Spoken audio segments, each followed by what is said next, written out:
In March of 2026, a 38-ton truck carrying structural steel vanished from every known radar system for 47 minutes.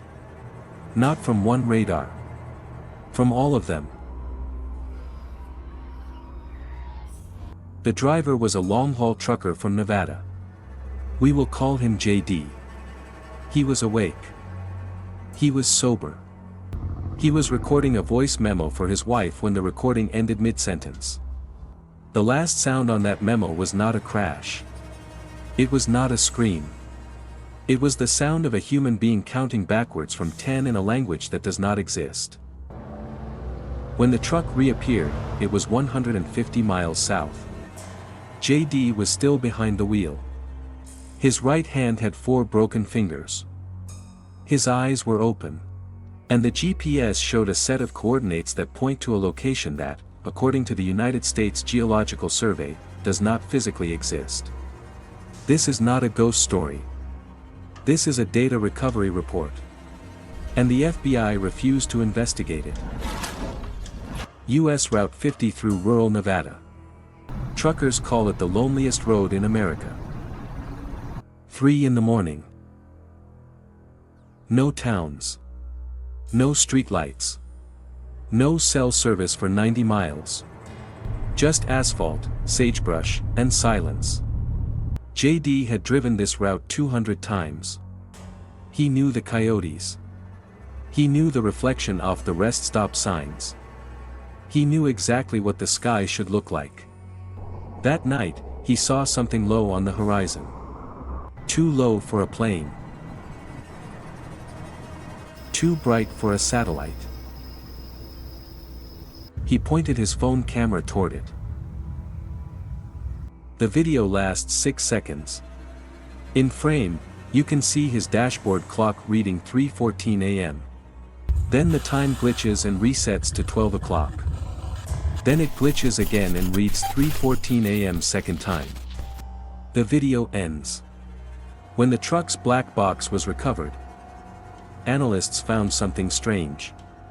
The engine logged 47 minutes of continuous operation at full throttle. But the wheel speed sensor recorded 0 miles per hour for the exact same 47 minutes. The truck was redlining. And it was not moving. A civilian data analyst from a volunteer forensics group rebuilt the audio from the cabin microphone. This is what he found. 3 distinct voices. JD. A second voice that sounded exactly like JD but speaking every word backwards in perfect reverse timing.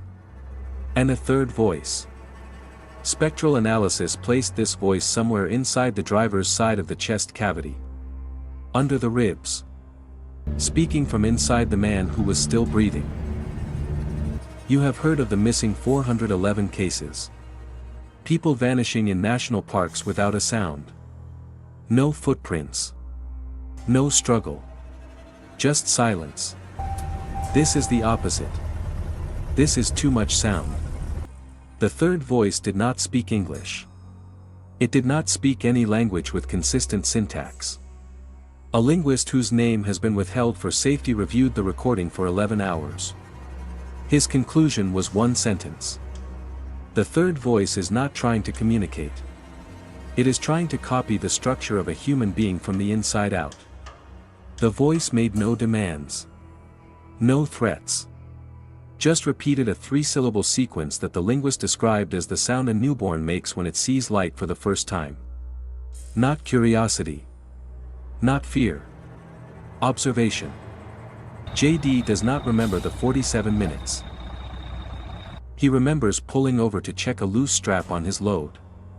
He remembers a faint humming sound coming from the steel beams behind him. And then he remembers waking up in Texas. 150 miles away. 47 minutes later. With 4 fingers broken. Hospital records show the breaks were clean. Surgical. Each fracture made by twisting the bone in opposite directions. The attending physician noted that JD did not seem to be in pain. He seemed confused. Not because he was hurt. But because he kept asking the same question. Why does the steel smell like burnt hair? The load was inspected 3 days later. The steel beams were intact. But thermal imaging showed that the core temperature of the metal had risen to 140 degrees Fahrenheit during transit. Steel does not heat itself. Steel does not smell like anything unless it has been exposed to organic material burning. Something was inside the steel when he picked it up. Something woke up during those 47 minutes. And something got out. JD is alive. He lives in a behavioral health facility north of Austin. He does not remember his wife's face.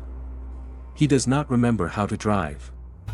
But every night at exactly 3:14 a.m., he sits up in bed, raises his right hand with the 4 healed fingers, and draws a perfect circle in the air. Over and over. Nurses have filmed this.